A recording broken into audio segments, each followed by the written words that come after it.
Everything can change in a matter of seconds in the National Football League. A Super Bowl window, it isn't some wide open door that you can just casually stroll through whenever you feel like it. It's an illusion, really. It's a fleeting crack of light. It opens, and before you can even catch your breath, before you can even fully assemble your quote unquote perfect roster, it has the terrifying tendency to slam entirely shut. And right now, the Houston Texans are standing right at that exact threshold. I mean, coming off an absolute Cinderella season, they have all the momentum in the world, they have the rising star head coach in DeMeco Ryans, and they have a transcendent generation-defining young talent at quarterback. But the decisions this front office has just made over the course of this offseason, look, they are walking a tightrope thousands of feet in the air, and they have deliberately decided to do it without a net. They've shifted, literally overnight, from the plucky underdog that everyone is rooting for to a team with massive, heavy, unavoidable expectations squarely on their shoulders. So we have to ask the hard question. Are the Houston Texans masterfully pushing all of their chips into the center of the table to forge a legitimate dynasty, or are they inadvertently setting themselves up for a complete structural collapse under the weight of their own ambition? Just let that hang in the air for a second. It's a question that is casting a massive shadow over the entire league right now. Every single move, every microscopic cap calculation, and every single roster decision made by general manager Nick Caserio in these last few months, it carries the staggering weight of a franchise's entire future. When we take a step back, when we look closely at the raw data and analyze the undeniable reality of their offseason choices, we start to see a very clear picture. We see a team that is taking some of the most calculated, high-stakes risks in modern football history. Okay, let's start breaking this down with one specific number, 19. I really want you to linger on that for a long moment. Think about it, because it is the secret engine driving this entire high-stakes offseason. The Houston Texans won 12 games last year. They fought their way to an AFC South title, they had a decisive playoff victory, and they're led by C.J. Stroud, who just put together arguably the greatest rookie quarterback season we have ever witnessed in the history of the sport, right? Yet, despite all of that outward, flashy success, despite the dramatic last-minute wins and the endless primetime highlight reels, their passing offense, when it came to raw efficiency and down-to-down consistency, ranked a surprisingly mediocre 19th in the league at various points in the season. Depending on the metric you look at, especially in the red zone and on critical third downs, they were basically below average. I mean, let that truly sink in for a second. You have a playoff team carried by a passing attack that statistically had massive lulls and struggled to dominate top-tier defenses on a consistent basis. That right there, that is the razor-thin margin between being a great regular season feel-good story and actually hoisting a Lombardi trophy. And honestly, it brings us directly to the most aggressive, franchise-altering decision of their entire offseason. Now picture the intense scene inside the front office war room as free agency is unfolding. The front office knows the stats. They know that to fix those glaring offensive inconsistencies, they absolutely cannot just stand pat. They have to make a move. So, Nick Caserio pulls the trigger on a fateful, chilling decision. The Texans officially trade for superstar wide receiver Stephon Diggs. But here's the catch. They didn't just trade for him. They restructured his contract, entirely wiping out the final 3 years of his deal, effectively making him a highly paid one-year rental. Guys, this is a massive, massive gamble. In a league where offensive chemistry takes years to organically build, Houston chose to inject a volatile, highly demanding, elite talent right into the middle of a young locker room. They looked at their offense and essentially said, we need a bazooka, and we literally need it right this exact second. They willingly gave up a 2025 second-round draft pick for a player who is going to hit free agency next spring. Meaning, if they don't win a championship right now, this year, that premium draft capital was spent for a fleeting one-season rental. Before we dive into the terrifying reality of how the rest of this depth chart is actually constructed behind those starters, I need you to do something critical for us. Subscribe to the channel right now. This is NFL Nexus. Make sure you like this explainer and comment down below. I want to know what you think. Is Nick Caserio an absolute genius for going all in on Diggs, or is he making a fatal mistake by mortgaging the team's future? And please, support the channel by becoming a channel member. Your support is literally what allows us to dive into these microscopic schematic details and bring you this intense level of deep analysis. Because this situation in Houston, it is as high stakes as it gets in professional football, and we are going to cover every single angle of it So let's move over to the depth chart and actually see how this heavily leveraged roster builds out, because this brilliantly illustrates the tightrope they are currently walking. On one side, you have your proven commodities, right? You have Nico Collins coming off an absolute breakout, back-to-back dominant performances culminating in a 1,200-yard season. He is the physical anchor of this unit. Then you add Stephon Diggs to that mix, and on paper, yeah, it looks unstoppable. But look at the reality of relying on the depth sitting right behind them. If one of those top guys tweaks a hamstring in week 4, who steps up? You have John Mechie III, an incredibly inspiring story, a guy who overcame leukemia, but who is honestly still trying to find his footing and consistency at the demanding NFL level.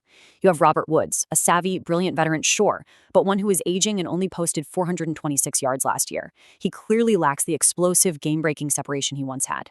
And then you have young, completely unproven depth like Xavier Hutchinson, who dominated in the college ranks but only has a handful of professional catches to his name. Look, this isn't a deeply battle-tested, completely bulletproof arsenal of backup weapons. It is a top-heavy structure just waiting to see if its foundation can hold up against the grueling, brutal war of attrition that is a 17-game NFL season. And that brings us to the ultimate wild card of this entire offensive strategy: Tank Dell. The sheer expectation placed on this dynamic, young receiver's shoulders right now is just astronomical. But I need you to look at this timeline. Look at the absolute harrowing offseason he has just endured. In week 13 of his phenomenal rookie campaign, everything came to a screeching, violent halt: a fractured fibula. Now, for a 5'10", 165-pound receiver whose entire game, whose entire livelihood is built on sudden, explosive movement, violent changes of direction, and elite deceleration, a lower leg break is a massive, terrifying physical hurdle. The grueling rehab process alone is enough to test any player's resolve to the absolute breaking point. And if that wasn't enough trauma for one human being to process in a single offseason, during the ensuing months, as an innocent bystander at a gathering in Florida, he was the victim of an April 2024 shooting, sustaining a minor wound. The physical recovery from the broken leg, compounded by the intense psychological toll required to process a terrifying off-field incident like that, it requires a level of human resilience that is nearly impossible for most of us to even comprehend. 8. I want you to focus on that specific number, because that number is exactly what defines this entire gamble: 8 months.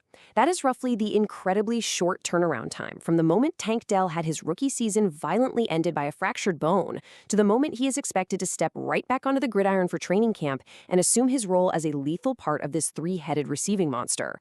When he was on the field last year, the kid was absolutely electric. He was the vital spark this offense desperately needed to stretch defenses vertically. But we have to question the mechanics of this recovery. I mean, what are the realistic odds of him immediately stepping right back onto the field after 8 months of agonizing rehabilitation and returning perfectly to that hyper-explosive, ankle-breaking form without missing a single beat? That is the foundational gamble the front office is taking right there. Because if Tank Dell needs time to ramp up, if the Diggs experiment gets complicated early on, this offense could face some major season-altering speed bumps in a conference that is absolutely loaded with elite scoring machines. So the crucial point we have to make here is this: when a team's offense is built on massive all-in trades, short-term rentals, and players returning from severe, complex injuries, who ultimately carries the burden of keeping the ship steady when things inevitably go sideways? The defense. Houston's defensive unit, masterminded by DeMeco Ryans, is being forced to carry the ultimate weight of the front office's high-stakes gamble. They have absolutely zero margin for error. If the offense turns the ball over, the defense has to hold. If the passing game stalls, the defense has to get off the field. And at the absolute center of that defensive unit is a player who is currently fighting an entirely different battle, a battle for basic respect from his own peers across the league. Okay, when I first saw this number, I genuinely had to do a double take. 92. The NFL recently unrolled its top 100 players list, which is a prestigious ranking voted on purely by the players themselves, the guys battling in the trenches every Sunday.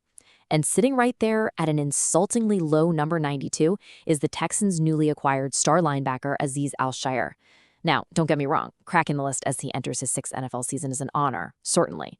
But 92, for a player who is stepping in to be the absolute centerpiece of DeMeco Ryans' aggressive defensive scheme, it's a stark, glaring miscalculation. Honestly, it borders on blatant disrespect for a player who literally dictates the physical flow of the game. A guy who just racked up over 160 tackles last year with the Titans before Houston made him a massive priority free agent signing. And this quote right here brilliantly illustrates the complete contradiction we are seeing in how this team and this player is viewed.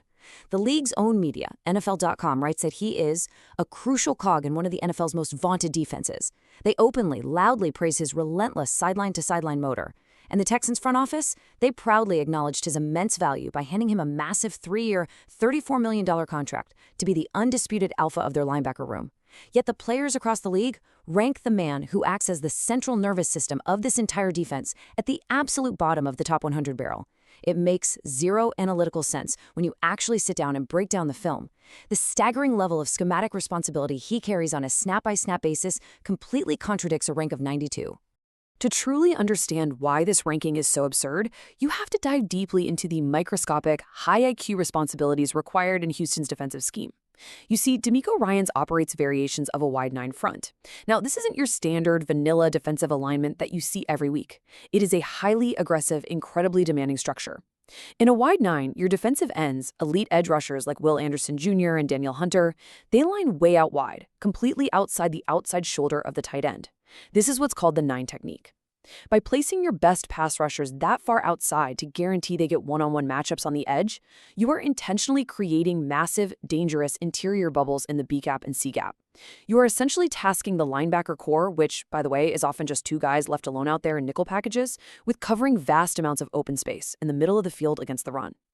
Azeez Al-Shaair isn't just out there wildly chasing the ball. He is the undisputed pre-snap quarterback. He has to perfectly read the offensive guard's leverage. He has to decipher the center's blocking calls. He has to sift through massive pulling linemen, fill the exact right gap with violent intentions, and make the tackle in open space, all within about 1.5 seconds of the snap. The pre-snap processing required to just survive, let alone dominate, in this wide 9 front is absolutely staggering.